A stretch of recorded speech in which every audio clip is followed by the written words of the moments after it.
Арыбаңыз, урматтуу телекөрүүчүлөр, биздин жалпы темабыз Аттила кыргыздардын даңазалуу баатыры. Бүгүнкү айтылган тема кандай кайсы түрдө кантип гундар славяндарга жардам берди вестготторду жеңгенге. Эми өткөн жылы айтып кеттим эле. Ошентип вестготтор гундардан качып славяндарды мажбурлаптыр. Катаал түрдө, ырайымсыз түрдө силер бизди колдогула, 30 000 киши чогулткыла, солдат чогулткыла барып гундар менен салгылашабыз. Сол гундарга согуш ачабыз. Антпесе болбойт. Силер деген бизди колдошуңар керек. Же гундар келип бизди да силерди да кырат деп ошолор коркутуптур. Анан кийин славяндар макул болбой коюптур. Булар анттар, венеттер, кривичтер, хорваттар, росомондор, русичтер, ошондор уруулар жүрөт. Тарыхта ал бар. Анан ошондо уруулар, негизги уруу ант менен венет. Ант менен венеттер жанагы славяндардын, чыгыш славяндардын бабалары. Жанагы орустардын, Украинанын, белорустардын бабалары. Анан славяндар макул болбой коюптур. Макул болбосо ошондо жанагы гундар алардын жана 70 аксакалдарын тандап алып, жана авторитеттүү, даңазалуу мындай чыгаан аксакалды тандап алып, аларды илип коюптур. Асман эмеге бактарга илип өлтүрүп коюптур. Ошентип бактарга бакка илип. Анан славяндар бабалары Баламберге жибериптир. Баламбер Агап деген жана кол башыны 3 түмөн менен жиберип, анан Агап келип, 2 жумада келип, 3 түмөн менен славяндар чогулуп, анан ошо вестготторду жеңиптир биротоло. Бирок вестготтор ошондо да курчап калганда да вестготтор качышыптыр. Көпчүлүгү 90% качышыптыр. Качып ылдый эмеге кире качыптыр. Жанагы Балтика деңизинин жээктерине кире качыптыр. Ошол жерде англ, сакс, юттар жашачу экен, ошолорго кошулуп кеттиптир вестготтор. Анан ошондон баштап славяндар өзү ыктыяры менен, өз каалоосу менен гундарга кошулуп, гундар менен бир болуптур. Жана гун империяга кирип, аягына чейин бир болуптур. Анда айтып кетем, славяндардын жанагы ак сөөктөрү, ак сөök князьдары Аттилага, башка гун хандарына кызмат кылчу экен. Эми муну мен айтып атам, азыр мага айтып ыктымал. Сиз туура эмес айтасыз. Ошондой мындай болгон эмес. Гундар, кыргыздар, славяндардын бабаларын эч кандай сактаган эмес, ал тарыхта жок деп. Мен айтып кетейин. Цар, ак падыша, цар мезгилинде негизги официалдуу, расмий тарыхчы Россияда Карамзин болчу. Негизги тарыхчы. Ошонун жазган тарых 14 китеп жазган. 14 китеп жазган. Ошонун жазган китептери бүт ушуга чейин окулат. Бүт эмелерде окулат. Жанагы историка факультеттерде окулат. Анан ошо киши жазыптыр. Мына азыр окуп берейин. Ал киши жазган, мен айткан сөздү ошо киши жазыптыр. Мен ошондон алып атам. Мына биринчи гундар жөнүндө жазыптыр. Бул орусча жазыптыр. Мен кыргызча которбой эле коеюн. Анткени мен билем 99% кыргыздар жакшы эле орусча сүйлөйт, окуйт. Гунны. Конец IV века ознаменовался важными происшествиями. Гунны, народ кочующий от полуночных областей Китая, доходят через неизмеримые степи до юго-восточной России, нападают около 377 года на Алан, готов, владения римские, истребляя все огнем и мечом. История сего времени упоминает об антах. Анты. Анты жана негизги жана славяндардын бабалары. Анты. Гундар биздин бабаларыбыз болгондой, славяндардын бабалары анты. История сего времени упоминает об антах, которые, по известию Иордана, византийских летописцев принадлежали вместе с венедами к народу славянскому. Фритигерн, наследник царя Готского, был уже данником гунов. Данником гунов жеңилип калган да гундарга. Но хотел повелевать другими народами. Завоевал страну антов, которые обитали на север от Черного моря, следственно в России. И жестоким образом умертвил их князя именем Бокса 70 знатнейшими боярами. Царь гунский Баламбер вступился за угнетенных и победил вестготов, освободил их от имя этих вестготов. Нет сомнений, что Анты и Венеды признали над собой власть гуннов, ибо сии завоеватели во времена Аттилы, грозного царя, их повелевали всеми странами от Волги до Рейна, от Македонии до островов Балтийского моря. Мен айтқан жоқпын, мұны гундар жардам берді, славяндар бабалар сақтап қалды, алар вестготтар қырып атқан жерден деп мен айтқан жоқпын, мұны жазып атады. 3-ші томда «История государства российского» да 14 том жазған киши, расми цар Россияның тарихчысы Карамзин. Бір лекциялар башында айтып кеттім эле. Мен тарихи далилдерим бар. Ушу гундар, кыргыздар, гундар менен гундарды башкарып, Европа жакта эме кылып, аскер жүрүш уюштуруп, ошол жерде жүргөн. Анткени 2-нчи кылымдан баштап 7-нчи кылымга чейин кыргыздар жөнүндө эме жанагы Кытай жылнамаларында эч кандай маалымат жок. Эч кандай маалымат жок. Анткени кыргыздар алардын жанагы территориясынан, кайсында жанагы жазып аткан территориясынан чыгып кетти. Азиядан чыгып кетти кыргыздар. Гундар чыгып кетишти, жок болуп калды. Ошон үчүн Кытай жылнамачылар эчтеке жаза албай калды. 5 кылым аякта мындай айтканда жок, эч нерсе. Аны мен да айткан жокмун. Мына Бернштам деген белгилүү совет академик, тарыхчы айтып атат. Мына киргизы пропали из поля зрения со 2 по 5 век. Жок, их нет в Азии. Жазып атат, дагы совет тарыхчысы, бул Бернштам да немис болуту, бул да Бартольд немис болуту, бул да жазып атат. 5 кылым кыргыз деген ысым Кытай жазууларынан, Кытай жылнамаларынан жок болуп кетет. Эмне үчүн? Булар да таң калып атышат. Жок. Батманов деген бул Юдахинди баарыбыз билебиз. Бирок Батмановду кичине азыраак билебиз. Бирок Батманов, Юдахин тең бир иретте турушат, бир катарда турушат. Тең экөө. Анткени экөө тең Москвадан келген. Экөө тең бул киши кыргыздардын тарыхын жазган, кыргыздардын грамматикасын жазган, кыргыздардын фонетикасын жазган. Академик. Жана Юдахин болсо кыргыздарга сөздүк жазганда, кыргыздардын сөздүгүн жазган. Бул киши ушуну жазган. Бул киши кыргыздардын тарыхын жазган. Аны ошондо да тарыхтарды изилдеп, бул да жазып атат. Со 2 по 6 век нет точных данных о месторасположении киргизов. И нет данных об их киргизском языке. Бул да жазып атат. Жок, тил жок, эл жок. Бул жерде жок. Азияда жоголуп кетти. Караса, ушул мезгилде гундар, кыргыздар Европада аскер жүрүш менен жүрүшөт. Мына Ислам Бона. Бул киши изилдепти да, гундар деген ким?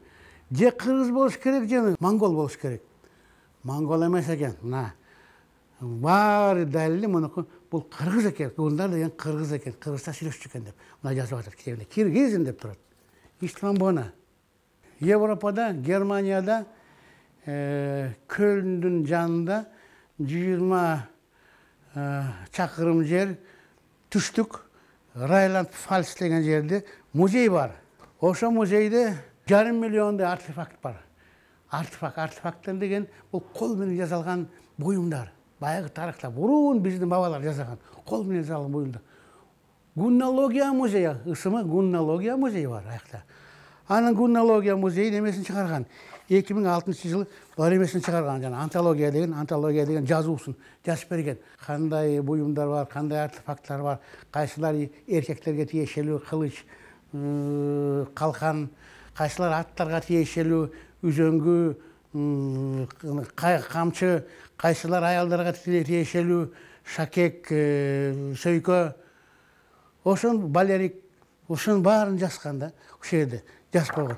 Анын аягында ысым эме келет, корутундуга. Гундар деген кыргыздар экен деп.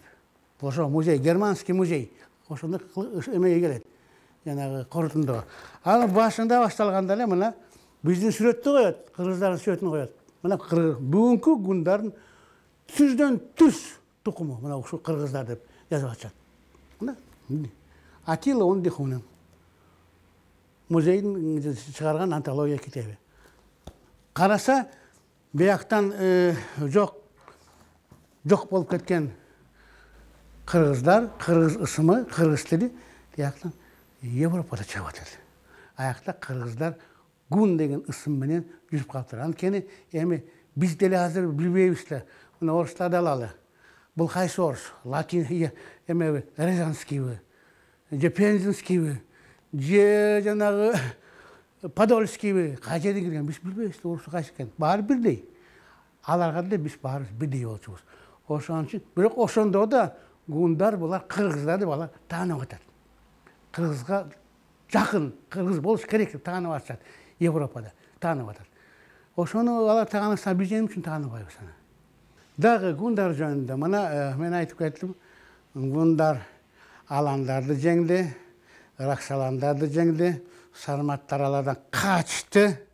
Гундардан качып Вестготтун коргоосуна кирип кетти. Вестготтор өзү жеңилди гундарга. Вестготтор эки бөлүнүп качышты. Жарымысы Рим империяга кирип кетти Балканга. Жарымысы барып орустардын бабаларын, славяндардын, украин, белорустардын бабаларын, Хант, Венет эмелерди, Росомон, русичтер кыйнап бизге кошулуп гундар менен салгылашасыңар дегенде алар болбой койду. Анан ошол жактан аларга, славяндарга жардамга гундар келди.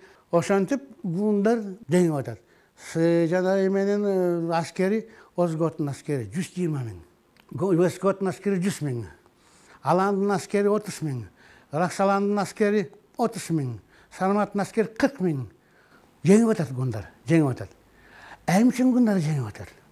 Биринчи себеп аскер түзүлүшү, аскер организациясы, аскер составы гундарда жогору турат. Анткени биринчиси баары атшан, экинчиси мобилизация деген, чакыруу деген бат бүтөт. 3 күнгө чейин жетпей баары чогулуп калышат. 3 күнгө. Атиги Вестготтор, Озготтор 2 айлап чогулат. 3 күнгө жетпей чогулуп калышат. Мобилизация. Аскер түзүлүш. Ошон болгондо да аскер состав 100 башында 100 башы, 1000 башында 1000 башы, 10 миң башында түмөн башы, 100 миңге чейин да жеткен. Анда башында тук башы. 100 миңди тук дейт. Тук башы. Каган болулат. Тук башы. 10 түмөндү башкарылат. Биринчиси ошентип жанагы аскер түзүлүшү, мобилдүү, жанагы ошол заманбап, ошол мезгилге заманбап келет да. 3 күндө чогулат атчандар. Экинчиси курал. Биринчи курал булар жанагы шешке дейт. Бүгүн орустар орус тилинде шашка. Орус тилге кантип кирген? Казак тилинен келген, казахский язык. Казаки деген бул жарымысы гундардын тукумдары, казаки деген. Орус казак деп. Ошоға чейин 20-жылга чейин болот чатакташып атат. Биз орус эмеспиз, биз өзүбүз элбиз, биз орус казакпыз деп. Казаки. Алардын тилинен кирген шашка, шешке. Ал биздин байыркы ысымыбыз, биздин жанагы ошо куралдын ысымы шешке, кылыч, туз кылыч. А мындай кылычтар кийин келген немеден деди. Түркиядан, Ирандан келген. Шешке. Шешке ошондо гундар, кыргыздар эмени жакшы билчү экен, жана темирчилер. Темири жазганда, темири жана ошо эмелер шешкелер жазганда 90 болбосо да бир 75% болот экен, болоттон жасалчу экен. 75% болоттон жана шешкелер. А Европада жасаган эмелер 75% колодон тарыхта турат. Аны карап көргүлө. Аны мен ойлоп чыккан жокмун. Анан жана болот шешке, коло шешкени урганда, коло шешке экиге бөлүнүп кетет. Коло кылыч турганда экиге бөлүнүп кетет. Биринчиси, экинчиси жаа 3 составтуу, 3 бөлүктүү дарактардын жазылган четтеринде эмеден жана мүйүстөн, аркарыбы, дагы башка жанагы маралбы, мүйүстөн жазылган чети. 3 составтуу. Аны жасаганда жарым жылга чейин жасайт. Аны бир эле жааны билгендер. Анын жиби өзгөчө болот. Анын жиби өзүнчө түзүлөт, эмеден өзүнчө кылынат. Кашкырдын ичегисинен, жылкынын аттын кылынан, жибектин жибинен, жибектен. Ошо үчөө эметип атып, оролуп атып, ошондо жана жип кылат эмеге. Ал жипти, ал жанагы согуш жип деп коет. Аны гундар тимине абдан сактайт, жүрөгүнүн жанына сактайт. Жүрөгүнүн жанына сактайт. Аны жана согушка кире бериште, жанагы салгалашууга кирип жатканда аны чыгарып, кийгизип, жана жипти жаа аны ошону менен атат. Ошону атканда кичинекейинен үйрөнөт балдар. Жана суурду үйрөтөт. Суурду көзгө ачыш керек. Кичинекей бала 9-10 бала суурду бир 50-40 кадамга чейин көзгө ачыш керек. Үйрөнөт кичинекей балдар. Кичинекейинен үйрөнөт. Эми баары атчандар. Аны аттан да атыш керек. Ошо бала ошентип үйрөнөт. Аны атканда 200 кадамга уччу экен жанагы эми 200 кадамга жок, ала көпкө чейин 500 жарым километрге чейин учат, бирок 200 кадамда өлтүрчү экен. Эмеде кирип кетчү экен. Жана эмеден жана тоң деген байыркы кыргыз кыпчак сөз, кыргыз сөз тоң деген бул орусча отат панцирь. Бүгүнкү тоң эмес, жанагы кышында кийген панцирь. Панцирди тешип кетчү экен. 200 кадамга. Эми салыштырып көрөлү. Европадагы баарынан жакшы жана жаа аткычтар Европада валийчтер болчу, Уэльстен. Валийч деп коет аларды. Валийчтер, жаа аткычтар. 100 эле кадамга атыш экен. Өлтүрчү экен 100 эле кадамга. А гундар 200 кадамдан өлтүрчү экен. Аны ошондо жанагы согушка кирип атканда, сагылашка кирип атканда карабайсың. Гундар баары атчан. Тигилер жанагы европалыктар көпчүлүгү 75% жөө басат. Эмесин көтөрүп алып, калканын көтөрүп алып, кылычын көтөрүп алып, найзасын көтөрүп алып жөө кетишет. Биринчилер найза ыргытат. Найза ыргытканда найза ашып кетсе 70 кадамга учат. Бүгүнкү чемпион мир 79-80 кадамдан аша албайт. Найза ыргытканда. Күчү жетпейт. Карап тургула. 200 метрди 200 кадамдан гундар атып атат. А тигилер жек найза менен жете албайт гундарды. Жаасы менен жете албайт. Ошентип жана гундардын куралдары жогору, техникалык жагынан жогору. Бул экинчиси. Үчүнчүсү, гундардын хандарында касиети бар экен. Кечеги жеңип алган урууларды, элдерди өзүнө кошуп алат экен. Калак бизге шериктеш болгула деп. Өзүнө кошуп алат экен. Аны кошкондо да жана вассал катарында, малай катарында эмес, вассал катарында. Вассал деген малайдан жогору. Вассал деген дос эле. Ошондой эле эмени олжону ошондой эле бөлөт, баарын тең бөлөт. Бирок вассал баш ийиш керек. Эмеге сузеренге, кожоюнга. Кожоюндар гундар. Ошолорду кошуп алат. Жанагы аланды жеңди, аландарды жеңди, кошуп алды. Ракшаландарды жеңди, кошуп алды. Остготтор ошолор баары кошулуп, славяндар кошулуп Европага барышат. Жанагы кийин айтып кетем, Каталаун салгылашууда бул тарапта 3 топ эл бар болчу. Бирөө гундар, экинчи славяндар, үчүнчү германдар. Ошонун баарын кошуп алчу өзүнө. Үчүнчү белги, үчүнчү касиет, эми үчүн үчүнчү негиз, эми үчүн гундар жеңип атчы баарын. Эч жегилген эмес. Андагы негизгиси шайлаганда гундар жана шайлаганда акыркысы жана абдан акылдуу, абдан кыйын, эр жүрөк хандар шайлаш экен. Бүт жана хандар кыргыз уруусунан болуп калды. Эми кыргыз уруусунда, кыргыз элинин арасында 3 хандардын тукуму бар экен. 3 тедеги Кайбайдан келген. Биринчи жана ким? Коконбай, экинчи Чочу, үчүнчү мен унутуп калдым, дагы бир хан тукуму. 3 хандын тукуму бар экен кыргыздардын арасында. Ошолордон шайлачу экен.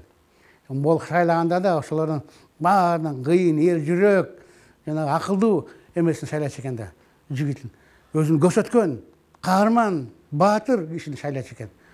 Ошон үчүн гундар такай жеңип атты. Такай жеңип атты. Мукканыңарга чоң рахмат. Жолугушканга чейин.